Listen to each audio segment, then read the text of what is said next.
Hi everyone, I'm going to cut right to the dynamics of the main reason you came here today. How to grow your YouTube channel faster, period. There are lots of different videos out there regarding this topic, but I wanted to give you my side of this big YouTube journey and how my processes began. There's nothing worse than spending all of your hard efforts in making a video for YouTube and watching it literally tank and go nowhere in the results analytics page. Also, you might want to monetize your videos to make money or revenue from all your hard work in shooting, editing, and processing. Having the right tools in hand can make a real difference. Hopefully, I can break this down for you in the most simplest of terms you can understand. One thing that has made me really popular on YouTube is I got into fluid painting early on before it exploded on YouTube. Now everyone's doing it, and it seems like everyone and his cat has their own channels and videos and stuff. Here's the coveted big kicker that I don't hardly tell anyone about. It's getting your videos top ranked in YouTube's own search results pages and browse features. That's it. If you make it there, your video will skyrocket to stardom and success, and you won't even have to do the work. YouTube automatically recommends your videos whenever people are watching similar videos. That's right. They keep popping up your video high on the list because of a certain ranking style. It's called, and you might want to write this down, suggested videos. Also, there's what's called browse features that YouTube uses when it automatically pops up your videos into other channels' end tags. End tags are little pop-up windows that pop out at the end of viewing a video. You know how it gives you suggested videos to watch? Yeah, you want to be there too. Some YouTubers don't know how to add end tags, but it won't direct them back to the main channel you are watching. It will direct them to other videos that are highly ranked. In all reality, YouTube only wants you to view the best videos, so they do the work for you by having created a system that leads people along a route or path to the right video they are looking for. Mainly, the most popular or most watched are key, but it will also throw in some ones that are similar to the video you just viewed, if that makes sense. These suggested videos, browsing features, YouTube search engine, end tagging, this ranking method puts you in a great position to make lots of money off of your videos. I'm serious. I have made $35,000 off of one video that literally blew up on YouTube. In reality, it wasn't even that good. I shot it in about an hour and edited it in about 30 minutes, then uploaded it to YouTube. Oh, how I didn't know how it would skyrocket. The amount of keywords, content, title, and descriptions made it soar. What was odd though is that I have other videos that have similar keywords, titles, and descriptions as that popular video. That's where it gets really tricky for me. Why aren't the other videos blowing up just as much as the one that is popular? I suppose it comes down to a number of different factors. I do know that my popular video was shared on Pinterest and I get a ton of views from that source. It's definitely a hot place for sharing videos, and the fluid artists shared it and pinned it on their pages as well, so that increased the traffic response. Another factor is that video that's popular only has 2 dip sections in it where viewers fall off. So that means most viewers watch the whole video.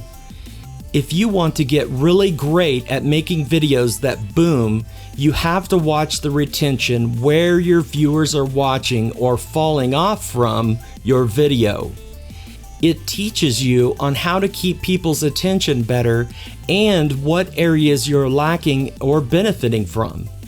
If you notice dips, then go watch those areas and see where you messed up and try and improve on the next video. One trick I do is I always explain what I'm about to do in the video before I get started. Then I tease the viewers with bloopers that might be at the end. That keeps them watching longer, or they might skip to the bloopers anyhow, but it increases your view times. Talking about view times. View time is so important. If people are dropping out of your video the first 30 seconds or even 2 minutes, then you have a problem. You need to keep them interested through the whole video. One reason why is YouTube ranks you highly in view times that are high for the entire video. It also ranks you on the likes and good comments too. It's like this perfect balance you need. YouTube does not want to send people to videos that are irrelevant like they did in the old days. They kept perfecting their algorithm until the video searches got better and better. Remember when you used to search for a video on YouTube and you would get all kinds of crazy pop-up videos about some spammer or keyword junkie that had a video about nothing, and it was just jam-packed with keywords that you were searching for at the time? It was really bad on YouTube's part, and they found ways to fix that. That algorithm is what you need to really understand and figure out. Research better ways to hold your audience with popular keywords, tags, descriptions that are relevant, captions, and subtitles too. Most of all, make sure your content is compelling and original. And never use copyrighted music or other materials that could get your newly highly ranked video pulled from a copyright claim. There goes your revenue. One thing that really started to happen for my popular video is all the different countries that started viewing. Over 80 different countries. There are a lot of people from India, France, Germany, United Kingdom, Canada, Sweden, South Africa, Spain, Belgium, Ireland, and more. I also had lots and lots of requests that I put up my videos and subtitles in their language because they are trying to learn along with me as I teach my fluid painting. There's a ton of Spanish speakers out there that watch. Just keep an eye out for where your viewers are coming from, and you will start to get an idea of why and how that video became successful or not. That way you can present more and more videos just like your most popular video. I know starting out is the hardest part. To tell people how to make it big on YouTube is so difficult. It's just the curve we all have to go through. I did. I watched my channel grow and grow up to 53,312 subscribers over the past few years. Another huge thing for beginners to highly understand is don't try and trick the system in place. YouTube is way too smart now, and you will end up doing more damage than good. What I mean is trying to copy other people's videos, stuffing keywords that are not relevant to your video, misleading descriptions and titles. All of those things will basically get you ranked into nothing land for trying those tricky things. YouTube knows. For instance, if you have keywords stating Justin Bieber or Miley Cyrus, but your video is of your cat doing funny tricks, YouTube will pick up on that and start to rank your channel downward instead of upward. Don't just use the YouTube website for people's interest on finding your videos. Go find relevant pages on Facebook. You can share your links on those pages if they let you and get people's attention that way. That helped me out huge in the beginnings. You'll just have to search for new pages that are popular that will let you share links. But try if you can to add a cool or fun fact about your video that's catchy and not just post a link on a page. Ask questions too. People love to chime in and try to be the hero of answering your question. Sometimes I used to play stupid and even make fun of myself to get more attention on a post. It really works. Let's talk descriptions. Try and fill up your description box with as much relevant keywords as you possibly can think of that relates to your video. YouTube already employs voice detection, so it knows what you're talking about anyhow. I feel it has made a huge difference to me. People also love to have links, tags, shopping lists, piece-by-piece details of what's in your video. If they can go purchase something in your video at Home Depot, put that link up in your description area. It creates activity that YouTube picks up on, and YouTube really tracks how people watch, but it also tracks on how people are responding to your video descriptions and links, and more metrics means more revenue, right? Responding to comments. Please, whatever you do, don't go out and start deleting any distasteful or tacky comments unless they drop total hate and anger, and I just trash those. But if you respectfully reply to people that thought your video was stupid, you are still getting an interaction with that person, and other viewers see that, and hey, maybe you aren't as bad as that person painting you out to be. Sometimes I will leave a funny response back to that person. Plus, it leaves the comment there for everyone to see, for viewers to come to your rescue and defend you and start long conversations on how your video rocked it and such, and why they shouldn't hate on you. It's really hilarious at times. Try and respond to comments regular too. People want answers now and not later. I also like to ask people questions, like something that they like to do in their country, or what country they're from, or how they found me and such. It creates much more of a buzz, and that's what YouTube picks up on. Many leave me comments that are in other languages. I use Google Translate to comment back to them in their own language, and people go nuts over it. They think it's so cool that I chat with them in their own lingo. You can also take a chance to remind them that you have the video in their subtitle language if they are asking or hinting about that. Gender and age groups. Knowing who and how old your viewers are is totally key to your entire video making process. If you don't know how old your demographic is, then you will fall flat most times. I know that most of my viewers are women from the ages of 45 to 70 years old. They are the ones who paint the most, and they also like watching me because I do comedy, I shake things up by making fun of myself on camera, and do different kinds of paint pouring fluid art that no one else has tried. I'm original, I could say, and the older generations are loyal viewers too. They will actually go back and watch multiple times. They talk to me and tell me how they miss my videos or how I should do a certain piece of art. They get involved too. They comment and love to show love. Plus, knowing your age group is totally key to how you will create your next video. You will make it for them. Unless you are trying to change your demographic, then go for it, try something new. But mostly, if your videos are somewhat the same, then your demographics will not change that much unless you watch it carefully. I can't stress this enough. Be original and be real. No games about it. You have got to be you and only you. That's what YouTube was founded on, is original content made by you.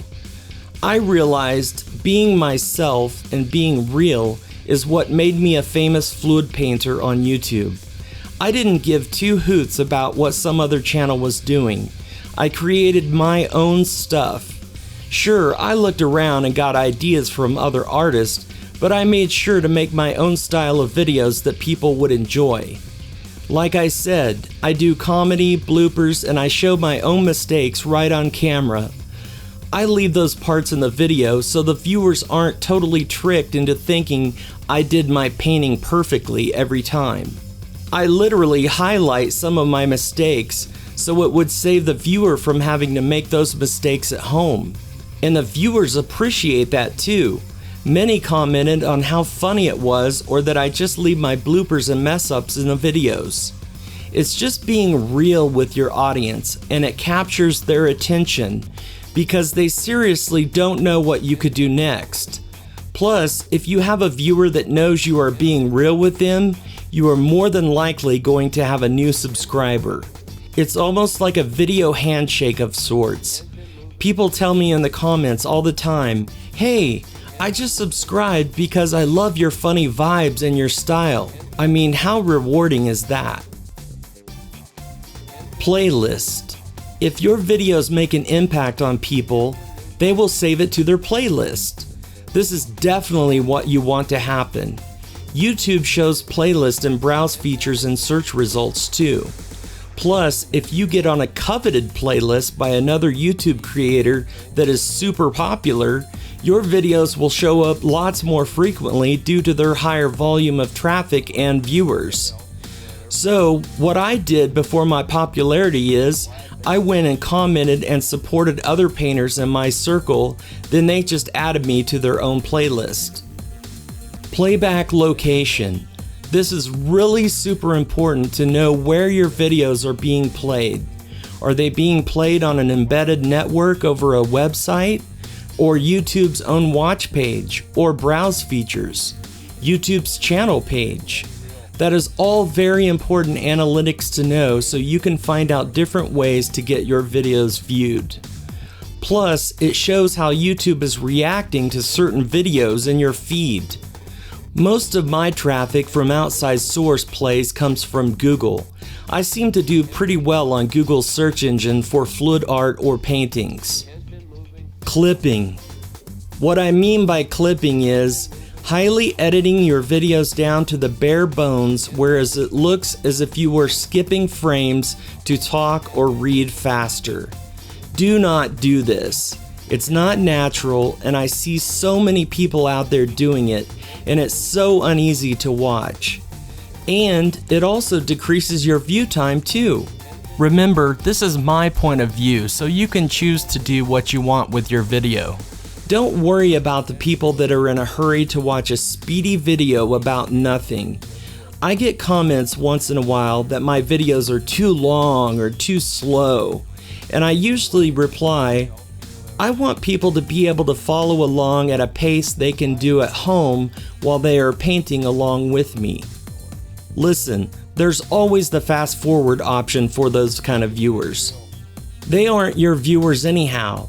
They are just there to feed off of quick info and leave and not subscribe or like. Don't cater to them or listen to them in any way, shape, or form. It leads to you changing your style just for the quick viewers.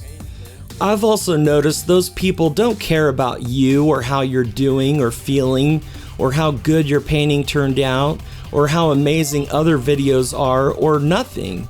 They are only there to tear you down, and many YouTube creators fall prey to those people and change up their video speed and the editing. So much that the editing is literally cutting from one voiceover or scene to the next like it's so choppy and mechanical. If you bounce around on your scenes like that, you will lose viewers' attention and they will drop out and not watch all the way to the end. Hey, I say dance with them, lead them to the next part and on into the next, and maybe keep them guessing a bit too. They will watch to the end and enjoy your entire channel. Don't stress either. If your viewers are engaged, you will succeed and do great. Interaction with the viewers is another key point too. Talk directly to them like you are talking to a friend and not a script. Sometimes when I'm in the middle of a slow portion of the video, I will add a funny text like, "This guy is talking too long," or "This guy doesn't know what he's talking about." It makes people laugh, and it usually happens right when they're thinking it's getting boring. I get lots of comments about those funny scenes I throw in there. You ought to try it. Start thinking just like they are thinking, and you will be golden. Geography. Know where your clients are watching from, and you will gain a higher knowledge of how and why your viewers are watching you. Plus, if you do really well in one or two countries, it can make a huge difference in your revenue stream. Remember to use Google Translate to respond to them. It makes you seem really legit too. End screens. End screens are so valuable. Why? Because they keep viewers on your channel and not some other recommended channel or video that YouTube will auto-detect and feed the viewer after they are done watching your videos. It keeps retention high and keeps viewers searching you out more so they can see all aspects of your channel and what it has to offer. So many forget or get too lazy to fill out the end screens. In the last 28 days, I have had 7,449 viewers click on my end screens to watch another one of my videos. So don't slack on this. It also leads to subscribers as well. Some people, if they love your channel, they will watch the entire thing because they really enjoy your content. Average view duration. Wow, this could not be more important stat that you need to follow. How long viewers are watching you. Mine rolls in at an average of over 9 minutes per video, and I'm proud of that one. If you don't think that leads to revenue, you're wrong. Engaged viewers are the most loyal and loving people out there. They will love your channel and keep coming back for more and more. Watch time hours can be included with this one. It's also good to look at how many hours of watch time are being racked up. What's nice is YouTube puts the metric of average view duration right next to the estimated revenue for that same time slot entry, so you can pinpoint on how you got paid from that watch time metric. It's really cool. Devices. Know what devices your viewers are watching on. It really helps because then you know how people are interacting with your videos. Say for instance, most of your video watches off of cell phones or tablets. You most likely have an audience that's on the go or watching while they're busy doing something. Ad revenue on different devices is also key to figuring out how you get paid. Right now, 32.5% of all my views in the last 28 days have come from an Android device. Only a staggering 2.4% from a TV device. I would have figured I would have had more people watching on TVs because of my demographic is mainly older people, but that's simply not the case. Getting paid. Show me the money, Jerry. Keep close attention on how you are getting paid once your channel becomes monetized. Why? Because that is your bread and butter, and you need to know the metrics of what ads are being shown to who, where, when, and on what devices and on what times. Most of my ad revenue comes from skippable ads. This is weird to me because I wouldn't think that you could make that much off of a skipped ad, but you do. 78.4% of all my revenue comes from the skippable ads. 11.7% comes from display ads, 5.4% from non-skippable ads, 3.7% from bumper ads. This is the weirdest metric for me to comprehend because I figure it takes a lot of views to make money off a skipped ad, but YouTube figures it out somehow. You're really at their will when it comes to ads. There's a place where you can change the time and locations of your ads in monetization and manage mid-rolls. Then you can select the video time frame of the ads. You can also select to have a post-roll ad that plays after the video. That's why keeping your audience engaged is so important to your revenue stream, because if they drop out before the end ads are played or the middle ones, that's all going to hurt you. And that's another reason why not to have the quick edit videos. Don't worry, people have lots of time on their hands to watch YouTube videos. Don't rush your revenue out the door. Be sure to keep an eye on the ad revenue called ad impressions. Those are basically how many times an ad is being shown or placed on a viewer's device. Now, if a viewer clicks on an ad, I do believe you get paid more for that. That's my understanding. It's always good to see how YouTube is placing your ads in front of the audience. One other thing to realize is, ads may not always be in dollar amounts. In other countries, your ad revenue stream might not be higher because of a weaker money system or because YouTube doesn't pay as much for those ads placed. It's all generated on how the consumer will purchase a product or see those branding items in the ads. You don't have much control over the whole ad system, but you can always be searching your analytics to see how it is working for your channel. I think it's always good to compare how some videos react in ad revenue in comparison to other videos. Upload frequency. Many people start a channel, don't get any real views, and they give up so quickly. They make a few videos that they feel should be winners, and when they don't get the results desired, then the frequency of the uploads goes in a downward cycle. The channel basically becomes dead. Frequency and relativity are key points to a successful and highly profitable YouTube channel.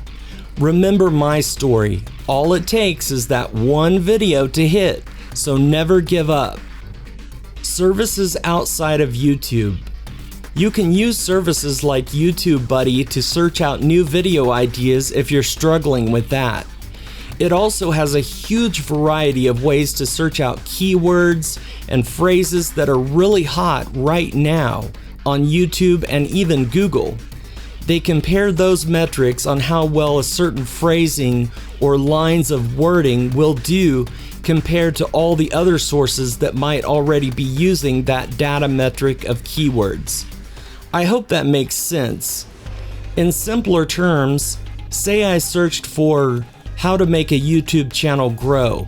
Their computer spits out the terms that might have a higher ranking or higher probability of getting seen with another set of keywords like how to make my YouTube channel grow faster or how to grow YouTube channel faster. See how there are little variations? They calculate that for you, and it's super helpful to know that before you go and make your videos. That way you can hone in on a hot topic and get noticed faster. Their service does cost $15 a month, but I feel it's worth it to know your competition and what will actually succeed before you even begin filming. There's a super and free service out there called vidIQ that you can search for in Google Chrome extensions. It literally gives you the entire tags, keywords, ratings, view times, and more on any video you search for in YouTube. So that way you can go watch a competitor's video and see what tags they use, what keywords, and how well their rankings are, so you can kind of mimic that style or string of keywords that are popular for them. It's also very well laid out and easy to comprehend and manage. I say if you hang around success close enough, you are more prone to become successful. It's all little tricks to use. My biggest piece of advice I could tell you is, expect the unexpected with YouTube. What you might think is the most winning video of the century might just flop, and your most unlikely to succeed video might be a huge hit. You do have control over aspects of making a fine-tuned channel, but in all reality, it's left up to a computer to tell you how much you will be earning or not this month. YouTube is a beast of a machine, but you can do this. You can be successful on YouTube and grow your channel into a money-driving force if you put the time and effort and with some luck in there too. Just keep doing your research and never give up. I wish you all the best out there in video land. I hope this video helped.